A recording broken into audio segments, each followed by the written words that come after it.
الحمد لله رب العالمين والصلاة والسلام على نبينا محمد وعلى آله وأصحابه أجمعين.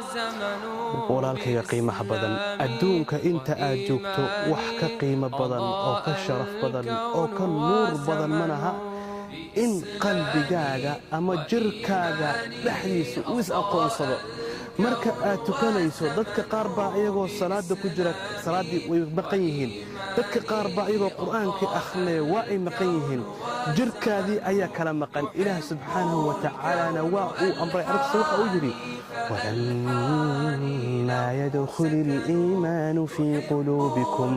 quraankii bay maqlayaan, nabigii bay garab fadhiyaan, waa asxaabtii. wamaca dalika caraabiyiinta ilaahay subxaanahu wa ta'ala waxa uu ku dhalaacay ku yiri wali qalbigiina uma dhacdhicin. walaalkay waxa lagu barmooday ee lagu kala gudbay ee lagu kala hormaray waxa weeyaan erayada kaa soo baxaya in ay gudaha kuugu dhacdhacaan, in wax adiga kaa soo baxaya uu gudaha aad ka rumayso inta aysan jawaarixda bannaanka ka fulin. acmaasha qaar waa la arkaa, way muuqdaan. qofku marka uu weysanayo waa la arkaa, marka uu tukanayo waa la arkaa, markuu cuntada cunayo waa la arkaa, markuu bismillaahi leeyahay waa la arkaa, markuu sadaqaysanayo axyaanan waa la arkaa.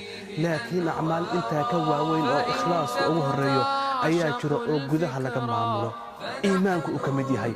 walaalkay sida aad korkaaga ugu dadaashay acmaasha gudaha ee daakhiliga ah ku dadaal. nabigu wuxuu yiri calayhi salaatu wasalaam waxaa weeyaan iimaanku maa waqara fi lqalbi wasadaqahu alcamal, waa wax qalbiga ku xasilay isla markaane camalku uu rumeeyey oo uu fuliyey.